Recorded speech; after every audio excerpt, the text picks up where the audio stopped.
Thank you, Senator Hanasan. We will proceed with Senator Ejercito with his questions.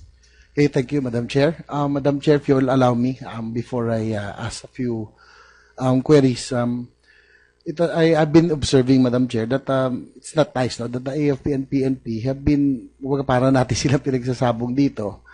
And if I may propose that if we can continue this in an executive session, because this is not nice. But before that, Madam Chair, I'd like to make a manifestation.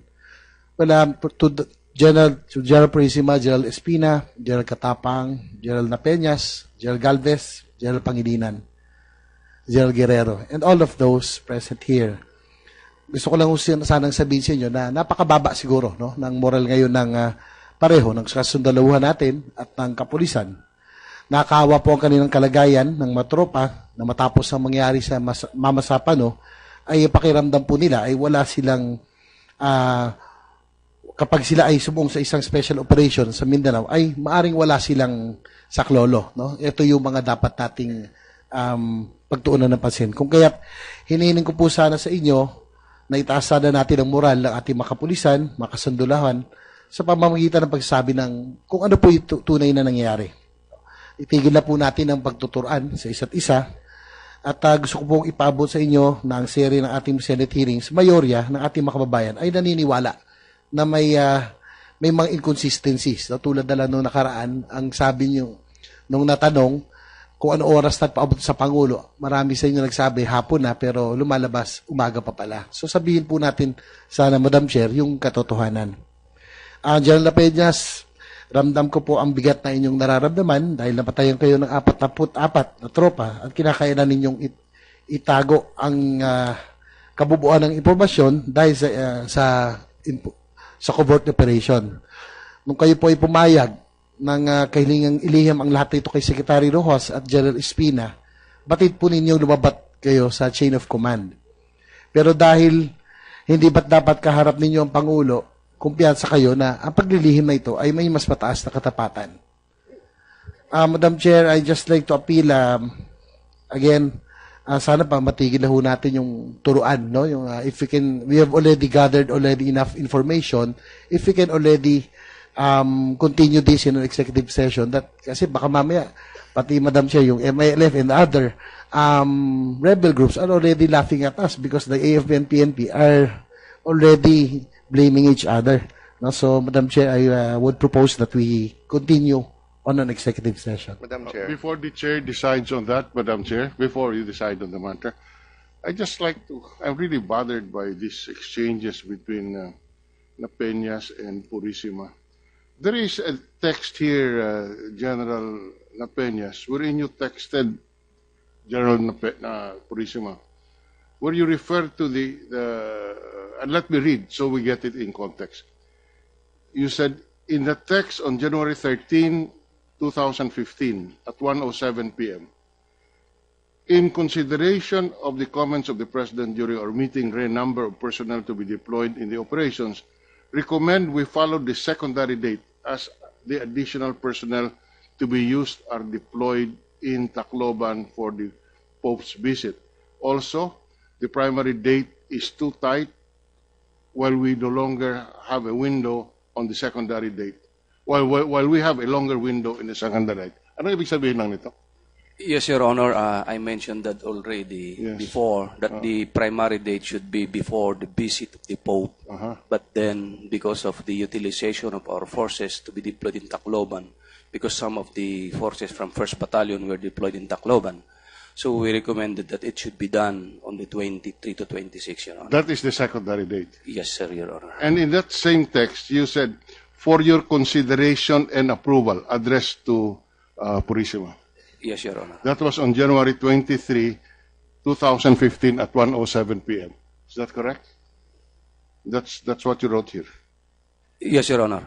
And Purisima said, and I quote, at 1:47 p.m., quote, okay, NAP, go for the secondary schedule. Do you confirm that? Yes, Your Honor. In other words, Purisima gave the approval that you go on the secondary date. Very clear. Yes, Your Honor. while he was under suspension. Yes, Your Honor. And in fact, he also told you not to tell Secretary Rojas and Bolt Gasbing of this operation while he was on suspension. Yes, Your Honor. That's all. Madam Chair. Madam Chair, I would like just to echo the exact sentiments of Senator Ejercito. At the first hearing, I manifested that I feel bad at tingin ko ngang pinagtatawanan tayo ng iba sapagkat yung internal na hindi pagkaunawaan na spispin eh. For example, sa AFP, no one ever said na hindi tumulong ang AFP. At totoo yung sinabi kanina na mas maraming mamamatay. With the indulgence of our Chief of Staff, General Katapang, the whole issue came about sa statement nyo po na sinabi nyong, in as much as we have a peace process, we do not want to endanger these things because pag sinugod po natin ang MILF, they might think that we are at war. But all of this, and the same thing with the statement of General Talino, this is the transcript, Ener, baka pwede kami makahingi ng artillery support. Sabi niya, sir, gusto ko ibigay sa inyo, pero as of now, hindi pumayag si Division Commander because of the peace process. So, eto po ang, some of these have been answered, some hindi. But at this point in time, today, it is very clear that the President was told early in the morning that all kinds of support, artillery and air, would be provided. So the only remaining question is, at what level was the decision made to balance the support and the peace process? Having said that, that is internal to us. Because let us all remember that if Marwan was not there, this would not happen. And if the MILF did not cuddle Marwan, this would not happen. So having said that, Madam Chair, I'd just like to forewarn and ask the kind indulgence of Chairman Iqbal, when it's my turn to ask questions tomorrow, maybe he can coordinate with his colleagues in the Central Committee because I'd like to ask him so that we will have a good discussion. No? First, yung statement po ni Vice Chairman Jafar for Political Affairs, that his statement that hindi pa kompleto yung investigasyon ng MILF, but their initial finding is that the MILF was forced to engage the policemen at may sinasabing self-defense, which is against all the testimony that we've heard in this hearing. No? Secondly, that the MILF will not surrender their men, regardless of the findings of the different committees, the BOI and the DOJ. No? So I'd like them to clarify that. And lastly, yung pong gamit na mga sinole, may I quickly ask General Espina, yung po bang mga cellphone, pitaka, personal belongings, sinoli na po ba? No, sir. So I just like to manifest, Madam Chair, that I'm really offended that the peace panel and the OPAP keep saying, this okay na, return faith na sa kanila, mag-BBL na tayo. Eh, simpleng-simpleng bagay na yung mga gamit na personal. Eh, yung asawa at yung mga anak, hinihintay na lang makita man lang kung anong huling text, kung ano yung litratong tinitignan. So, let's start speaking naman for the government and let's have both sides. Let MILF speak for themselves, but sana naman po, someone speaks for the government din naman po. So, Madam Chair, I'll reserve that for tomorrow and thank you for your time. Thank you for your manifestation. I've noted the suggestion and request of Senator Jayvee Ejercito for an executive session, which is actually in support of the request of the AFP for an executive session, a letter they sent to me this morning. I think for the best interest also of preserving certain sensitive issues on national security and in the spirit also of being candid about the situation without worsening relationships with the PNP, we will agree to an executive session. And then tomorrow, we will continue with our hearings and begin with the last senator to, we will begin with Senator Nancy Binay for questions tomorrow. We will have an executive session first now. I'm sorry for the inconvenience. Madam Chair, probably we can just finish with the few senators and then we go to executive session. If we can just try to omit yun or stop na lang yung tungkol sa coordination, yung mga blaming. So no, I think that there's a lot to be discussed in an executive session that if we don't start now, at least by that time, for the senators here who haven't asked, you will have more questions to ask also in the open hearing tomorrow, because I don't want to end our investigation with an executive session. That's the reason why I would like to continue tomorrow. Ma'am. I'm just going to Zamboanga tomorrow. I want to ask my questions. So, we will give consideration to the senators who need to ask now, like Senator Villar, who needs to do her work in Zamboanga tomorrow. So we will go ahead and allow her. But Senator Nancy, with your permission, ma'am. I will yield to Senator Villar. Thank you. Thank you Senator very much. Roxas, I'm sorry, ma'am. Secretary Roxas. Thank you, ma'am. Ma'am, the notice that we got is just for today, and we have other responsibilities. So if we can get as many of the questions as today, we would appreciate it lang. What do you mean? The PNP will not be able to attend tomorrow? Well, no, the notice that we secretaries got is for today only. 23. So would you be able to attend tomorrow? Well, ma'am, if we can get as many senators, we can get there as many questions as we can today. Maybe there's, I don't know what, then maybe tomorrow can be much more focused on specific. But we will try, we will change our schedules. But the notice that we got was just for today. Yes, because the reason why we didn't schedule for tomorrow, we were hoping to finish also the hearings by today. On the other hand, we received the executive session request, and the reason why we're granting this is because we've also given the PNP such accommodation. I understand, and this is also one reason. This is not whitewashing any issue, and this is the reason why we would like to, as much as possible, clarify all the questions, but at the same time do it expediently, because we know that you have ongoing operations and you have ongoing responsibilities that you need to attend to.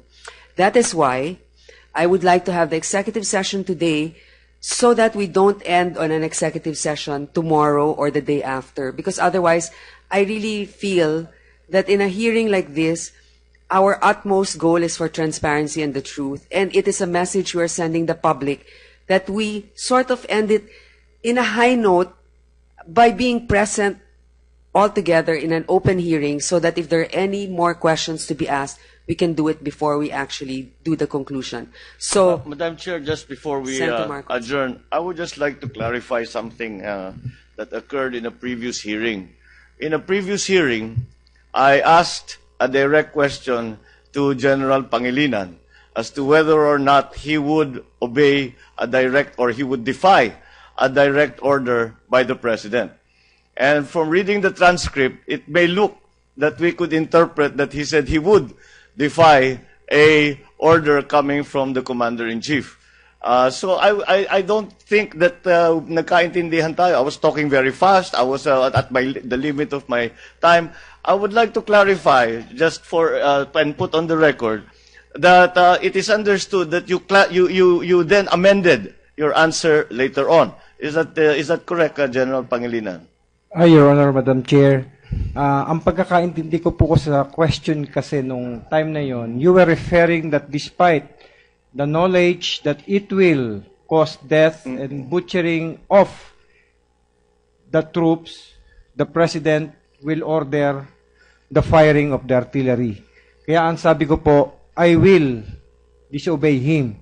Kung alam niya po na it will cause the lives of his own troops, his own men, the butchering of his own men, after knowing, alam niya po at ibibigay pa rin niya sa akin ng order na paputukin ang kanyon, yes, Your Honor, i-defy ko po siya. Kung it will mean the death of his own troops and men. I would just, the reason I bring it up, Madam Chair, is that I saw reports in the media saying that General Pangilinan had said that he would defy a presidential order. Pareho naman ang pagkaintindi natin. And I would just like to clarify that we do not believe that a general officer, I do not believe that a division commander would defy an order by the President, and that the reason that there was that misinterpretation of his response was simply because the questioning was going on very fast, very quickly. So I wanted to clarify that there is no one, General Pangilinan, nobody in this committee or in the public believes or is of the opinion that you would be that a general officer such as you, a division commander such as you, would defy a presidential order. I just wanted to clarify that, and I did not want to put you in a situation where we are casting aspersions on your reputation as an officer and a gentleman. That is all, Mr. Your clarification is noted, Senator Marcos. We will now go to.